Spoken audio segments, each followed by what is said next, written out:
함께 하신 주님을 찬양합니다. 오늘 누가복음 23장 26절로 43절까지의 말씀을 통하여 저들을 사하여 주소서라는 제목으로 같이 나누기를 원합니다.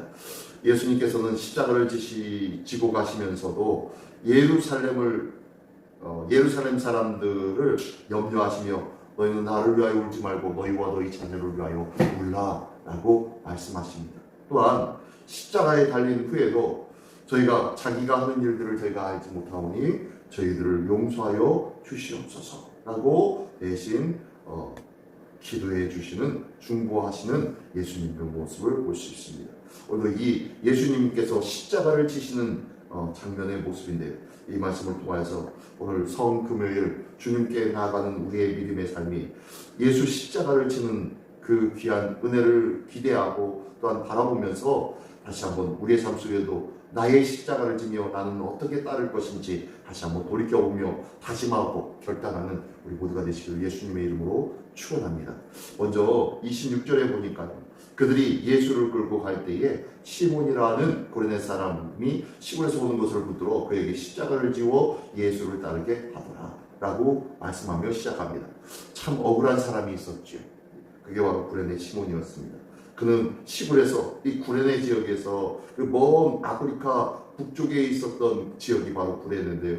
이쪽에 거하다가 6월절이라는 이유로 따라서 예루살렘 성전으로 올라온 것 뿐이었습니다. 그런데 갑자기 붙들림을 받아서 예수님이 더 이상 십자가를 지지 못할 것 같으니까 그를 붙잡아서 대신 십자가를 그의 등에 지웁니다.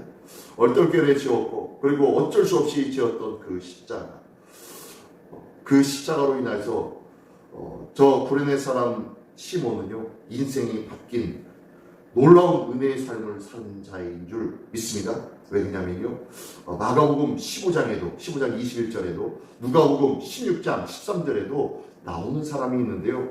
누가 나오냐 하면 루포라는 사람이 나옵니다. 루포. 근데요, 이 루포가 누구냐면 바로 이 구레네 사람 시몬의 아들이 바로 루포입니다.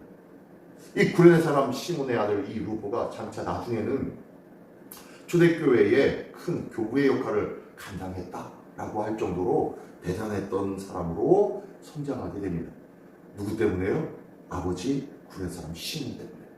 아버지 시몬의 그가 어쩔 수 없이 얼떨결에 지었던 그 십자가로 인해서 저의 삶과 저의 가정에 하나님의 놀라운 구원의 역사를, 구원의 은혜를 받게 되어지는 귀한 축복을 받게 되어집니다. 이게 바로 구레네 사람 시몬인데요.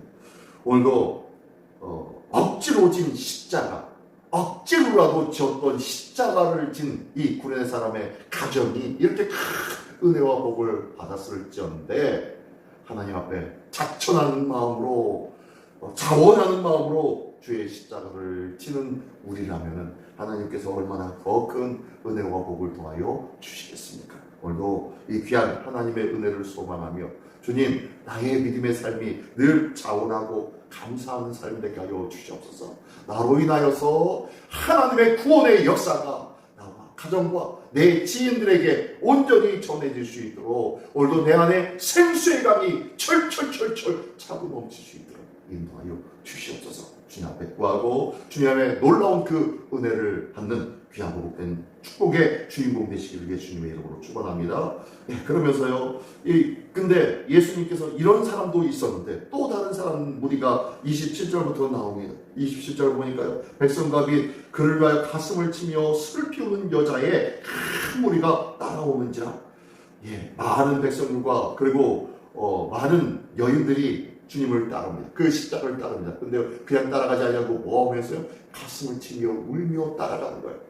가만히 보니까요, 많은 사람들이 폭도로 바뀌어서 저를 십자가에 매달라, 저를 십자가에 죽이라 라고 하며 사흘 언도 내리라고 고함을 치고 소리를 치고 폭도가 되어서 외친 사람이 있는가 반면에 그와 반대로 예수님의 그 십자가 지심에 대해서 잘못된 재판이라고, 잘못된 일이라고 괴로워하며 안타까워하며 주님을 따른 사람들도 있더라는 거예요. 제자들은 어디로 갔습니까? 제자들은 다 도망갔어요. 제자들은 다 도망갔는데 그 가운데 어떠한 여인들은 울며 가슴을 치며 예수님을 쫓더라는 거예요. 예수님을 쫓는 그들을 향하여 예수님 또한 이렇게 얘기합니다. 나를 위하여 울지 말고 너희와 너희 자녀를 위하여 울라 라고 하면서 예수님 당신 자신의 그 고난의 순간들을 가슴 아파하지 말고 나보다는 너희와 너희 자녀에게 있을 더 큰 위험과 어려움의 문제를 위하여 안타까워하며 준비하는 자가 되어야 한다 라고 하며 걱정과 염려의 말씀을 하고 있는 거예요. 이 말씀이 어떤 말씀입니까? 29절부터 보니까요. 보라 날이 이르면 사람이 말하기를 잉태하지 못한 자와 못한 이와 해산하지 못한 배와 먹이지 못한 저지 복이 있다 하리니 하면서 나옵니다. 언제 때예요? 예루살렘의 멸망의 때를 이야기하고 있어요. 이러면서 너희들은 지금 나를 위해서 걱정하고 눈물을 흘리고 있지만 장차 너희에게 임할 환난과 고난과 문제 일들에 대하여 너희가 생각한다면 너희도 끔찍한 일들이 있다 라고 하면서 그들을 걱정하고 있는 거예요. 예수님께서 이 고난의 일들, 이 슬픔과 좌절의 일들을 생각하며 안타까워하시는 예수님의 모습을 볼 수 있습니다. 진정한 사명을 따라 사는 사람은 바로 내 자신의 삶보다는요 이웃과 지인들의 앞으로의 일들을 염려하는 자인 줄 믿습니다. 이게 바로 진정한 사명을 두고 살아가는 자예요. 왜 그러냐면요 이 사명을 받은 자들은 이제 나의 인생과 나의 앞으로의 내일의 일들에 대해서는 염려한다 안 한다 하지 않습니다. 왜요? 하나님께로부터 약속받은 삶을 시작하기 때문입니다. 그러므로 하나님 앞에 약속받지 못한 내 이웃의 지인들에 대하여서는요 가슴 아파할 수밖에 없다는 것이에요. 그러므로 내 앞에 놓여있는 현실의 고난에 집착하지 아니하고 세상을 향한 나의 사명, 내게 주신 사명, 세상 속에 임할 그런 고통의 문제, 그것들을 바라보면서 그것들에 대하여 염려하며 그것들에 대하여 많은 사람들에게 권고하는 자가 되어진다는 거예요. 오늘도 내 눈앞에 떨어진 문제에 대하여 하나님 앞에 걱정하고 염려하며 부르짖는 자가 아니요 내 주변에 있는 앞으로의 일들을 알지 못하고 어찌 될지 모르는 그들을 위해서 울며 눈물을 흘리며 가슴을 치며 기도할 줄 아는 그런 중보자의 사명의 삶을 누리신 우리 모두가 되기를 원합니다. 나는 지금 내 현재의 문제와 고난에 집착하고 있지는 않습니까? 이제는 이웃과 지인들을 향하여 걱정하며 염려해야 되는 진정한 그리스도의 사명자가 되어져야 할 줄 믿습니다. 이 귀한 은혜가 예수님으로부터 보면서 우리는 배울 수 있는 줄 믿습니다. 자, 그러면서 또한 32절부터의 말씀을 보니까 두 행악자의 모습이 나옵니다. 한 사람은 우편에 한 사람은 좌편에 있는데요. 이 34절에 보니까 이렇게 말씀하고 있어요. 이에 예수께서 이르시되 아버지여 저들의 죄를 사하여 주옵소서 자기들이 하는 것을 알지 못함이니이다 라고 하며 중보하며 기도하고 있는데 사람들은 어떻게 합니까? 예수님의 옷을 나누어서 제비 뽑으면서 자기의 것이라고 나누었습니다. 그렇게 비참하고 엉뚱한 일들을 하고 있는 가운데 또 예수님을 따라 같이 한편에 못 바뀌었던 양쪽 편에 못 바뀌었던 두 죄인들의 이야기가 나오고 있습니다. 뭐라고요? 보니까요 39절에 보니까요 달린 행악자 중에 하나는 비방하여 이르되 네가 그리스도가 아니냐 너와 우리를 구원하라 라고 하면서 예수님에 대해서 비방합니다. 이 비방의 모습은요 먼저 있었던 군인들도 그렇게 했던 비방입니다. 예수님에 대하여 십자가에 못 박으라 라고 했던 자들이 했던 비방과 동일하게 한쪽에 매달렸던 죄인 중 하나가 그렇게 동일하게 외쳐댑니다. 그랬더니 또 하나는 한편에 있었던 자는 그와 반대로 또 한 가지 또 다른 이야기를 합니다. 아니 그 사람을 꾸짖어서 이야기하기를 네가 동일한 정죄를 받고서도 하나님을 두려워하지 아니하느냐. 41절에 우리는 우리가 행한 일에 상당한 보응을 받는 것이니 이에 당연하거니와 이 사람이 행한 것은 옳지 않은 것이 없느니라 라고 하면서 예수님께서는 불의한 일에 의하여서 온전히 의로우신 분이 십자가에 매달리신 분이 아니냐라고 하며 예수님에 대하여 적극 변호하고 있는 거예요.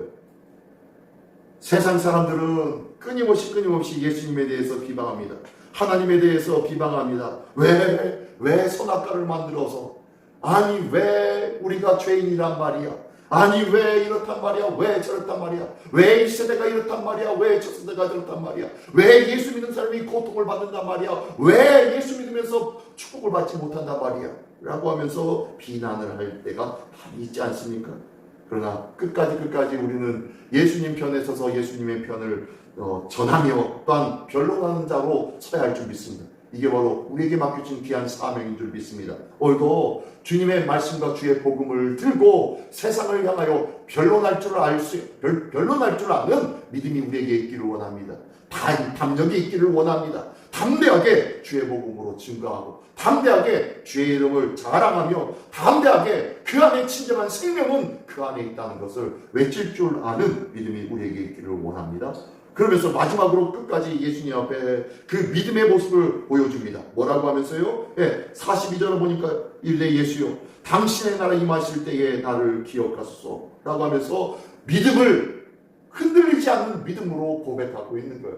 끝까지 그 십자가의 죽음의 자리에 서면서 그 죽음의 자리에서 변함없이 예수님을 향하여서 갖게 된 믿음, 예수님에 대하여서 소망하였던 믿음, 예수님에 대하여서 변론하고 있었던 이 믿음을 굽히지 않고 있었던 거예요.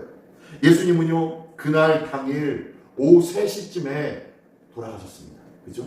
금요일날 오후 3시쯤에 돌아가셨어요. 그리고 오후 6시쯤에 장사 진행 바가 되었어요. 근데 보통 십자가에 매달리게 되면요 빨리 죽기도 하지만 보통 12시간 정도 간다고 합니다. 매달려서 피가 한 방울 한 방울 다 빠져나갈 때까지 그 사람이 죽지 않고 고통 속에 신음하다가 죽임을 당합니다. 그래서 10시간 정도 10시간 정도 그리고 늦게는요 한 3일 4일 동안 살아서 계속 있는 경우도 있다고 합니다. 그 정도로 십자가의 고난이 힘들고 어려워요. 근데 예수님은요 곧바로 3시쯤에 9시쯤에 매달리셔서 3시쯤에 돌아가셨습니다. 3시쯤에 돌아가셨는데 그 나머지 사람들 이 십자가 양쪽에 있는 사람들은 예수님이 먼저 돌아가시고 난 다음에 끝까지 살아있었을 것 같아요. 끝까지 그들은 죽지 않고 있었을 것 같아요.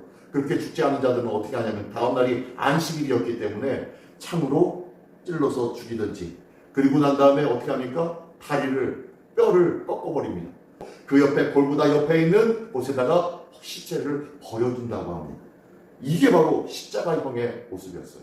며칠 동안 매달려 있어야 되는데 안식일 때문에 빨리 내려서 십자가를 던져버려야 되니까 시신을 던져버려야 되니까 아마 그랬었던 것 같아요. 아마 이 양쪽에 있었던 죄인이 예수님이 돌아가시고 또한 그날 저녁 6시쯤에 되면은 안식일을 준비하여야 되기 때문에 어쩔 수 없이 창에 찔려서 죽임을 당하여야 할 사람들이 바로 이 사람들이었습니다.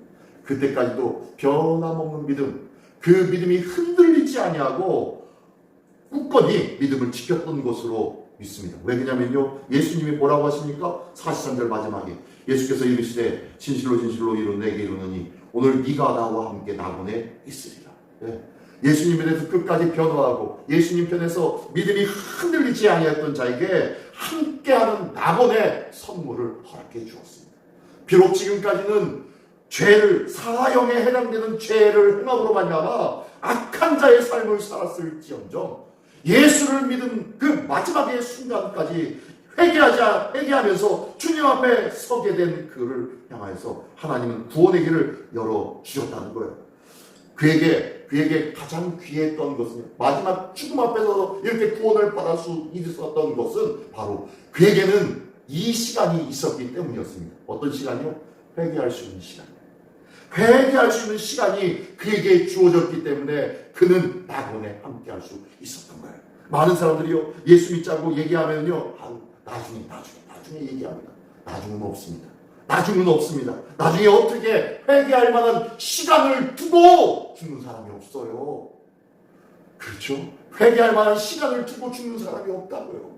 근데 언제 죽을지 모르는 우리의 인생인데 그 언제 죽을 줄 모르는 우리의 인생 속에 복음을 들었을 지금 지금이 바로 주님 앞에 회개하며 주님 앞에 돌아서야 할 때라는 것을 그들은 알지 못한다는 거예요. 그러므로 우리가 해야 할 일들은 뭡니까? 때를 얻든지 못 얻든지 주의 복음을 전하는 일이 바로 우리에게 필요한 일이라는 것을 믿으시기 바랍니다. 늘 하나님 앞에 회개할 기회는 오늘 지금밖에 없다는 거예요. 지금밖에. 구원은 바로 지금 하나님께 나아갈 수 있는 그 사람은 바로 회개할 수 있는 사람이라는 것을 기억하면서 오늘도 주의 복음을 때를 얻든지 못 얻든지 주의 증인으로 서는 우리 모두가 되시기를 예수님의 이름으로 축원합니다. 기도하겠습니다. 전능하신 주님 감사합니다. 오늘도 구원은 십자가에 달리신 예수께 있음을 믿으며 또한 기억하며 증거하는 자들에게 하여 주시옵소서.